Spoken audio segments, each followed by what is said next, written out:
तकरीबन 9 बजे का वक्त था। बाजार में बड़ी चहल पहल थी। हम रेस्टोरेंट से निकलकर तकरीबन 50 गज आगे सम्राट सुपर स्टोर के सामने रुक गए और शो विंडो में सजी हुई चीजें देखने लगे। रेस्टोरेंट से निकलने के बाद मैंने सिर्फ एक मर्तबा पीछे मुड़कर देखा था। उस वक्त लक्ष्मी को उस काले बूथ के साथ रेस्टोरेंट से निकलते हुए देखा था। वो भी हमारे पीछे आ रही थी। मैं शो विंडो में रखी हुई चीजों की तरफ देखते हुए राधा से बातें कर रहा था। लक्ष्मी उस काले बूथ के साथ हमारे करीब रुक गई। वो राधा के साथ लगी खड़ी शो विंड की तरफ इशारा करते हुए अपने साथी से कुछ कह रही थी और वो फिर दोनों वहां से आगे निकल पड़े। 2 मिनट बाद राधा भी मेरा हाथ पकड़कर आगे चल पड़ी। उसने कागज की एक गोली अपने हाथ से मेरे हाथ में मुंतकिल कर दी थी। कागज की ये गोली लक्ष्मी ने उस वक्त राधा के हाथ में थमा दी थी जब वो उसके साथ जुड़कर खड़ी थी। मैं एक जगह रुककर मोहतात निगाहों से इधर उधर देखने लगा। मुझे कोई ऐसा शख्स नजर नहीं आया जिस पर किसी किस्म का शुबा किया जा सकता हो।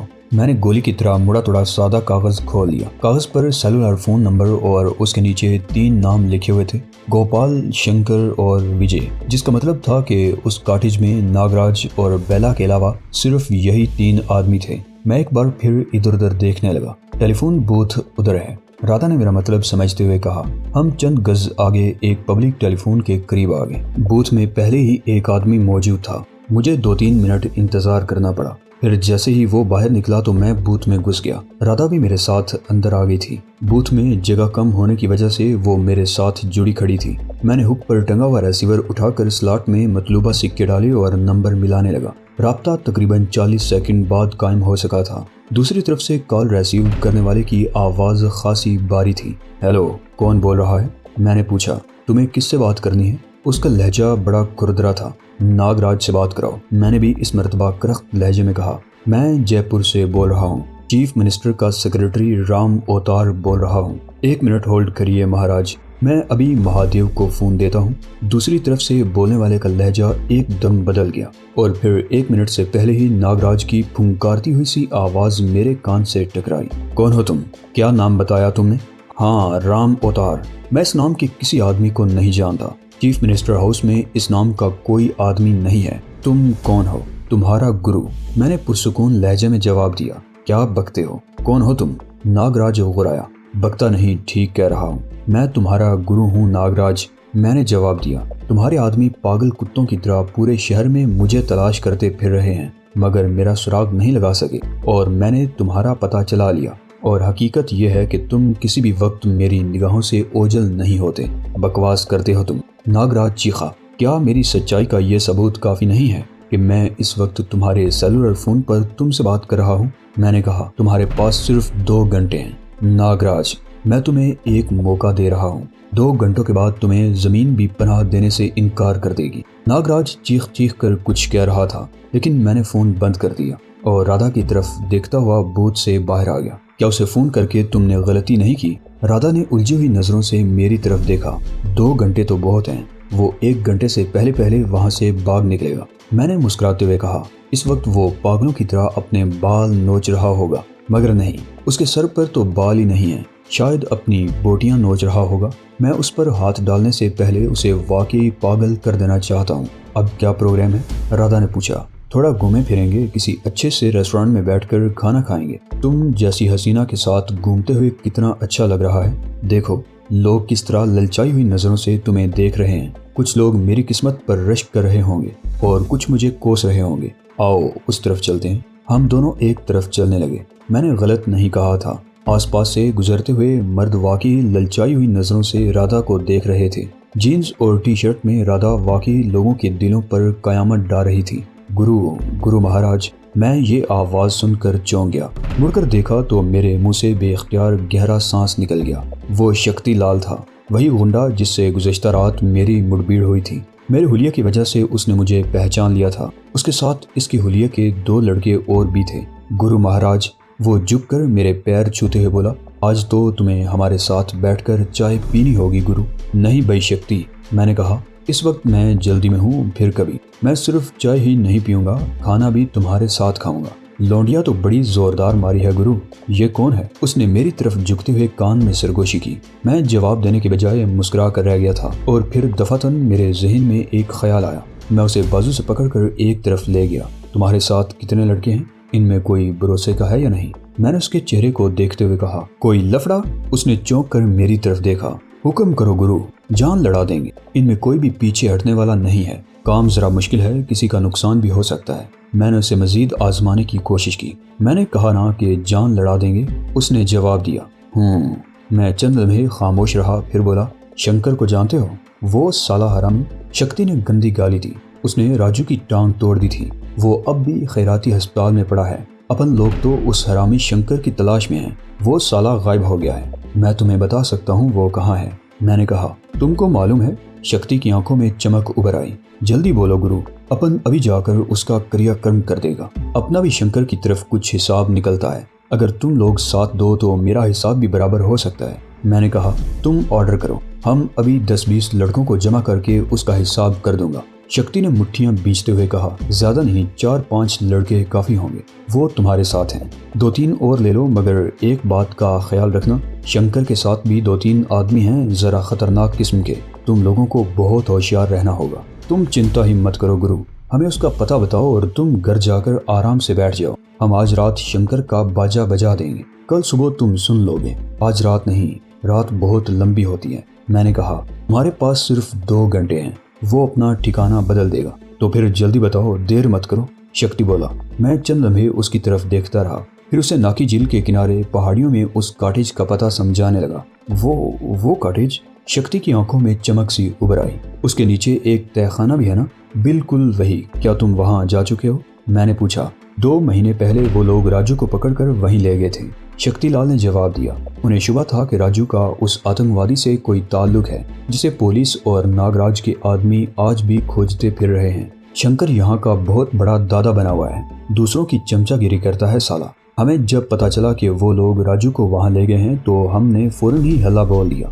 शंकर के आदमी राजू को छोड़कर भाग गए। उन सालों ने बहुत तशद्दुद किया था राजू पर। उसकी एक टांग तोड़ दी थी, मगर उसके बाद तो वो कॉटेज खाली पड़ा था। अब शंकर उस कॉटेज में है। मैंने कहा, उसे घेरने का इससे अच्छा मौका तुम्हें कभी नहीं मिलेगा। बस तो हम चलता हूँ, कल तुम सुन लोगे कि शंकर का बाजा कैसे बजा था। शक्ति ने कहा और एक बार झुककर मेरे पैर छूते हुए बोला, मुझे आशीर्वाद दो दादा। मैंने हाथ उसके सर के ऊपर उठा दिया और जेरे लब बुड़बुड़ाया, चढ़ जा बेटा सूली पर, दाम बली कर देगा। शक्तिलाल उन दोनों लड़कों को लेकर फौरन ही वहां से रवाना हो गया।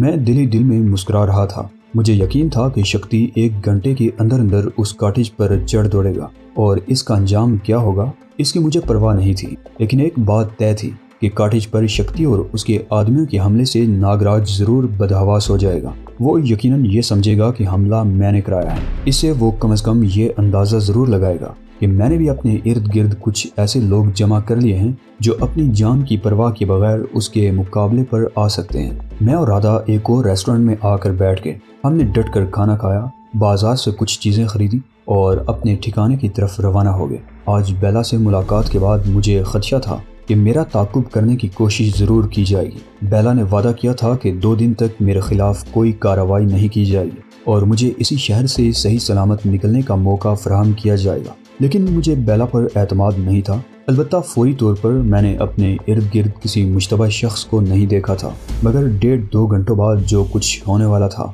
इसके बाद मेरी तलाश में शहर का चप्पा चप्पा छान मारा जाएगा और पता नहीं कितने लोगों की शामत आएगी। अपने कॉटेज तक वापस आने में हमने खासी एहतियात से काम लिया था। मुख्तलिफ इलाकों के चक्कर काटने पड़े थे और जब यकीन हो गया कि हमारी निगरानी नहीं हो रही, तभी हमने असल रास्ते का रुख किया था। कॉटेज पहुंचने के बाद मैंने राधा को शक्तिलाल के बारे में बताया तो वो मुस्कुरा कर रह गई।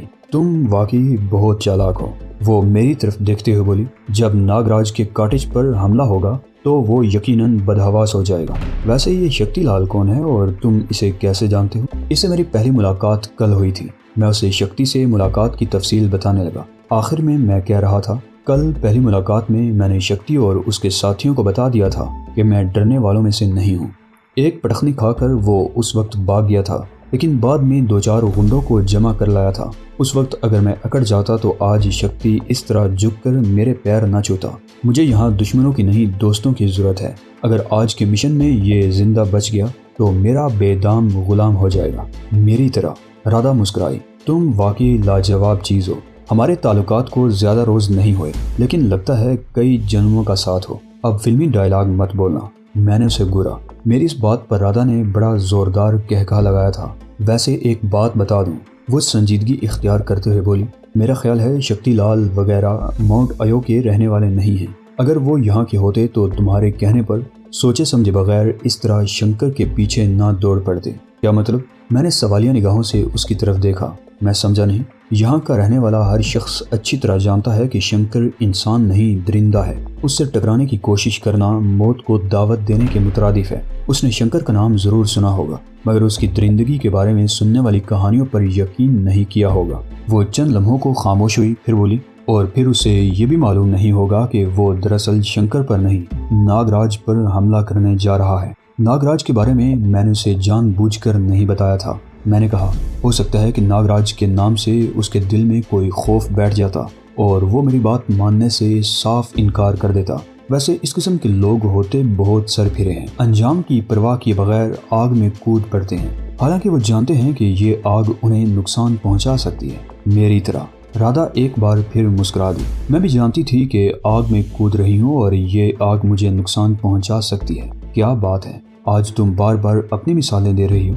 मैंने उसके चेहरे पर नजरें जमा दी। आज तुमसे बहुत सी बातें करने को दिल चाहता है। उसने आगे झुककर दोनों बाहें मेरे गले में हायल कर दी। यानी आज तुम वाकई डायलॉग बोलने के मूड में हो?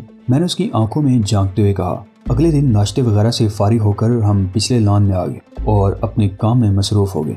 जिस जगह हमने उस शख्स को दफन किया था वो जगह बाकी लॉन से बिल्कुल मुख्तलिफ लग रही थी। कल रात शहर में उस शख्स की गुमशुदगी के बारे में कुछ नहीं सुना था। वैसे उस कॉटेज में किसी के आने का कोई खतरा नहीं था, मगर राधा का ख्याल था कि इस जगह को अलग थलग नजर नहीं आना चाहिए। हम दोनों कुर्पियां लेकर अपने काम में मसरूफ हो गए और लॉन के किनारों से फालतू घास उखाड़ कर उस जगह लगाने लगे। शाम को मैं फिर एक नए गेटअप में कॉटेज से निकल खड़ा हुआ। मैंने गर्दन पर स्याह निशान का इलाज भी कर लिया था। राधा ने क्रीम लगा दी थी और वो निशान छुप गया था। आज मैंने राधा को खबरदार कर दिया था कि परसों की तरह वो मेरे पीछे आने की कोशिश ना करे, और ये भी बता दिया था कि आज रात शायद मैं वापस नहीं आऊँगा। इस पर वो कुछ चौंक सी गई थी। क्यों, क्या इरादा है? उसने मुझे घूरा। मेरा ख्याल है कि अब हाथ पैर चलाने का वक्त आ गया है। मैंने कहा, सबसे पहले तो मैं शहर की सूरत हाल का जायजा लूंगा। अगर हालात मेरे हक में हुए तो शक्तिलाल से मिलकर कोई प्रोग्राम बनाऊंगा। वो हमारे बड़े काम आ सकता है। ठीक है, अपना ख्याल रखना, राधा ने कहा। सबसे पहले मैं रेड लाइट एरिया में पहुंचा था। अगर शक्ति और उसके साथियों में से कोई गुज़श्ता रात के मिशन में बच गया था तो मुझे यकीन था कि यहाँ उनसे मुलाकात हो जाएगी। मुझे ये भी इत्मीनान था कि शक्ति या उसके दोस्तों में से कोई आज मुझे गुरु की हैसियत से नहीं पहचान सकेगा। शाम का अंधेरा गहरा हो गया था। रेड लाइट एरिया का कारोबार शुरू हो चुका था। रौनक बढ़ती जा रही थी। मैं इधर उधर घूमता रहा, मगर शक्ति या उसके दोस्तों में से कोई नजर नहीं आया। मेरे दिल में खदशात सर उबारने लगे। पिछली रात कोई गड़बड़ तो नहीं हो गई? कहीं ऐसा तो नहीं कि वो सब के सब खत्म हो गए हों? तकरीबन आधे घंटे बाद मुझे एक आदमी नजर आया, नाटेकत का गंजे सर वाला। ये आदमी कल रात भी शक्ति के साथ था। वो एक थड़े पर एक लड़के के साथ बैठा हुआ था। मैं उसके करीब जा खड़ा हुआ। वो गुंडा चिंपी करा चुका तो 2 रुपए का नोट लड़के की तरफ बढ़ाते हुए बोला, जा 1 रुपए का बीड़ी लेकर आ, 1 रुपया तुम रख लियो। बात करते हुए उसकी नज़र मेरी तरफ उठ गई। तुम यहाँ काय को खड़े हैं? तुमने मुझे पहचाना नहीं बानोट? मैंने कहा। तुम तो अपन का नाम भी जानता है। वो एक झटके से उठकर खड़ा हो गया। मेरा पुराना नाम जानकार है क्या? बोल, कौन है तू? अपन तेरे को क्यों पहचानने का है? शक्ति। वो उछल पड़ा। तू कौन है, जल्दी बोल। उसने बड़ी फुर्ती से जेब से चाकू निकाल लिया। हम जिस जगह खड़े थे वहाँ कदरे तारीकी थी। सड़क पर लोग आ जा रहे थे, लेकिन हमारी तरफ कोई मतवज्जे नहीं था। अबे बोलता क्यों नहीं? उसके मुंह से एक बार फिर हल्की सी गुर्राहट निकली। जल्दी बता कौन है तू, नहीं तो अंतड़ियां निकाल कर फेंक दूंगा। चाकू जेब में रख लो, मैंने पुरसुकून लहजे में कहा। शक्ति अगर आसपास ही मौजूद है तो उसे बताओ कि गुरु मिलने आया है। गुरु? उसने मेरी तरफ देखते हुए कहा लगाया। तू गुरु? अबे आईने में शक्ल देखी है अपनी? तुम्हें तो गुरु का एक हाथ पड़ जाए तो 100 कल्टियां खाता हुआ सड़क के उधर जा गिरेगा। मैं ही गुरु हूँ बानोट, मैंने कहा। कल रात हमारी बाजार में मुलाकात हुई थी और मैंने उसे शंकर के बारे में बता दिया था। तो तुम गुरु हो, मगर तुम्हारी शक्ल को क्या हुआ? उसने कहा, फिर झुककर मेरे पैर छूते हुए बोला, पाए लागू, तुम वाकई गुरु हो। शक्ति कहाँ है? मैंने फिर पूछा। वो जख्मी है, मेरे साथ आओ। मगर बानोट ने कहा। वो चलना चाहता था मगर लड़के को आते देखकर रुक गया। उसने लड़के से बीड़ियां ली, एक बीड़ी होंठों में दबा ली और दूसरी जेब में रख ली। चाकू भी उसके हाथ से गायब हो चुका था। उसने माचिस जलाकर बीड़ी सुलगाई और मुझे इशारा करता हुआ एक तरफ चल पड़ा। हम रेड लाइट एरिया के पिछली तरफ काफी दूर जाकर एक तंग सी अंधेरी गली में दाखिल हो गए। बानोट मुझे जिस तरह अंधेरी गलियों में ले जा रहा था, इससे उसकी नीयत पर शुबा हो सकता था, लेकिन मुझे उस पर एतमाद था और कोई शुबा नहीं था। बेला, दुर्योधन, इल्का अग्निहोत्री और उन जैसे लोगों के मुकाबले में ये गुंडे मेरे लिए ज्यादा काबिल एतमाद थे। ये गुंडे और बदमाश अपनी बात का भरम रखते थे, किसी पर धोखे से वार नहीं करते, किसी से दोस्ती करते हैं तो उसके लिए अपनी जान की परवाह नहीं करते। बानोट एक अहाते में दाखिल हो गया। बहुत ऊंची दीवारें और बहुत ऊंचा लकड़ी का गेट था जिसका एक हिस्सा गायब था। यह गालिबन कोई कदीम इमारत थी। अंदर बहुत वसी और अरीज कंपाउंड था जिसके चारों तरफ कमरे बने हुए थे। यहाँ बिजली नहीं थी। बेशतर कमरों के दरवाजे खुले हुए थे और हर दरवाजे से लालटेन या केरासिन लैंप की जर्द सी रोशनी झलक रही थी। चारों तरफ कमरों के सामने कुशादा और तवील बरामदे थे। छत पर भी कहीं कहीं लकड़ी के तख्तों से हट से बने हुए थे। उनकी दर्जों से भी जर्द सी रोशनी झलकती हुई नजर आ रही थी। बानोट एक कमरे के सामने रुक गया। दरवाजा बिड़ा हुआ था। उसने धक्का देकर दरवाजा खोल दिया और अंदर दाखिल हो गया। कमरे में लालटेन का धुआं भरा हुआ था। उस कमरे में 3 चारपाइयां बिछी हुई थी, एक सामने की दीवार के साथ, एक बाईं तरफ और एक दाईं तरफ वाली दीवार के साथ। उनके बीच में एक छोटी सालखुर्दा सी मेज पड़ी थी जिस पर लालटेन रखी हुई थी। तीनों चारपाइयों के ऊपर दीवारों पर टंगी हुई कीलों पर कपड़े टंगे हुए थे। दरवाजे के साथ वाली दीवार के करीब 2 कुर्सियां भी रखी हुई थी। बाईं तरफ वाली चारपाई पर शक्ति लाल लेटा हुआ था। उसकी एक पिंडली पर पट्टी बंधी हुई थी। बानोट के साथ एक अजनबी को देखकर उसकी आंखों में उलझन सी उभर आई और वो उठने की कोशिश करने लगा। लेटे रहो, बैठने में तुम्हें तकलीफ होगी, मैंने कहा। ये आवाज वो बुड़बड़ाया। फिर उसकी आंखों में चमक सी उभर आई। गुरु, मैं जो आवाज एक मरतबा सुन लूं उसे कभी नहीं भूल सकता। पाँव लागू गुरु। वो चारपाई पर दीवार से टेक लगाकर बैठ गया। बानोट की तरफ देखते हुए बोला, अबे वो कुर्सी इधर ला, गुरु को बैठने दे। मैं सोच भी नहीं सकता था कि तुम्हारी रिहाइश इस अस्तबल में होगी, मैंने कुर्सी पर बैठते हुए कहा। 50 साल पहले तक ये किसी दर्जा का अस्तबल ही था, शक्तिलाल ने कहा। पहले यहाँ घोड़े और फिर खच्चर बांधे जाते थे, फिर इसे हम जैसे गरीब इंसानों का अस्तबल बना दिया गया। हम हर साल यहीं आकर ठहरते हैं। 150 रुपये महीने में खोली मिल जाती है। ओह, मुझे राधा की बात याद आ गई। उसका अंदाजा किस कदर दुरुस्त था कि शक्ति इस शहर का रहने वाला नहीं हो सकता। बातें तो बाद में होंगी, पहले ये बताओ तुम्हारी तबीयत कैसी है? ये गोली गालिबन कल रात तुम्हें कैसे पता चला कि मेरी टांग में गोली लगी है? बानोट ने बताया था। उसने मेरी बात काट दी। नहीं, बानोट ने सिर्फ इतना बताया था कि तुम जख्मी हो। मैंने जवाब दिया, कल रात तुम जिस मिशन पर गए थे वो ऐसा ही था। तुम्हारा अंदाजा दुरुस्त है गुरु, शक्ति ने कहा। फिर बानोट की तरफ देखते हुए बोला, यहाँ खड़े खड़े हमारी शक्लें क्या देख रहा है? भाग के जाओ और चबेली के दाबे से गुरु के लिए चाय लेकर आ। बानोट सर हिलाता हुआ कमरे से बाहर निकल गया। हाँ, तो कल रात क्या हुआ था? मैं जल्द ही असल मौजू पर आ गया। मैं राधा की कॉटेज से निकलकर सीधा रेड लाइट एरिया आया था और वहां से बानोट के साथ यहाँ आ गया। रास्ते में कल की सूरत हाल के बारे में कुछ पता नहीं चल सका था। तुम्हारी इत्तला बिल्कुल दुरुस्त थी गुरु, मगर हमसे थोड़ी सी गलती हो गई, शक्ति ने कहा। तुमने खबरदार कर दिया था कि वहाँ शंकर के 2-3 आदमी और होंगे, लेकिन जल्दबाजी में मैं ज्यादा बंदोबस्त ना कर सका था। हम कुल 4 आदमी थे और पिस्तौल सिर्फ 2 के पास थे, जबकि उन लोगों के पास खतरनाक किस्म की ऑटोमेटिक राइफलें थी। छीला इस धोखे में मारा गया। उसके पास खंजर था और वो कॉटेज के अंदर घुसता चला गया। वो एक जीदार आदमी था, मगर जरा बेवकूफ भी, इसलिए मारा गया। शंकर का क्या हुआ? मैंने छीला की मौत पर अफसोस का इजहार करते हुए पूछा। भाग गया साला, शक्ति ने कहा। बुज़दिल था, पूरी तरह मुसल्लह होने के बावजूद हमारे सामने न टिक सका। अपने एक आदमी की लाश छोड़कर भाग गए वो लोग। ओह, कौन था वो? मैंने चौंक कर पूछा। अजय, शक्ति ने जवाब दिया। वो भी हमारी तरह बदमाश था, पर जरा ऊंचे दर्जे का। बड़े होटलों और नाइट क्लबों में दादागिरी करता था, अब नर्क में दादागिरी करेगा। मगर शंकर भी जिंदगी भर याद रखेगा। इस वक्त कहीं पड़ा अपने जख्म चाट रहा होगा। वो भी जख्मी हुआ था? मैं एक बार फिर चौंक गया। भागते हुए उसे टांग पर मेरी 2 गोलियां लगी थी, शक्ति ने मुस्कुराते हुए जवाब दिया। अगर उनके पास गाड़ी न होती तो उनमें से कोई भी जिंदा बचकर नहीं जा सकता था। यहाँ तुम्हें कोई खतरा तो नहीं? मैंने कहा। मेरा मतलब है, शंकर से पहले भी तुम लोगों की झड़प हो चुकी है। तुम्हारा एक दोस्त छीला उनके हाथों मारा गया है। उसकी लाश तुम लोग अपने साथ तो नहीं ला सके होगे। अगर वो लाश शिनाख्त कर ली गई तो वो लोग तुम तक पहुंच सकते हैं। शीला की लाश शिनाख्त के काबिल रही कहाँ? शक्ति ने गहरा सांस लेते हुए जवाब दिया, वो कॉटेज के अंदर घुस गया था जहां उसे गोलियों से छलनी कर दिया गया और फिर उन लोगों ने भागते हुए कॉटेज को आग लगा दी थी। शीला की लाश भी कॉटेज के साथ जलकर राख हो गई थी। और अजय की लाश? मैंने सवालिया निगाहों से उसकी तरफ देखा। उसे भागते हुए कॉटेज से कई गज दूर बानोट की गोली लगी थी। खोपड़ी के परखचे उड़ गए थे। लेकिन गुरु, तुम क्यों परेशान हो? अगर कुछ होना होता तो अब तक हो चुका होता। तुम बिल्कुल चिंता मत करो, मैं यहाँ बिल्कुल महफूज हूँ। मुझे चिंता इसलिए है कि शंकर के साथ उस कॉटेज में एक ऐसा आदमी भी था जिसे दुनिया का खतरनाक तरीन आदमी कहा जा सकता है। मैंने कहा, इस मौका पर मैंने उसको नागराज के बारे में बता देना मुनासिब समझा था। तो दोस्तों, ये थी आज की एपिसोड। मुझे उम्मीद है कि ये एपिसोड भी आपको बहुत पसंद आई होगी। आपसे गुजारिश है कि चैनल को सब्सक्राइब लाजमी कर लीजिएगा। तो मिलते हैं अगली शानदार एपिसोड में, तब तक के लिए अल्लाह निगहबान।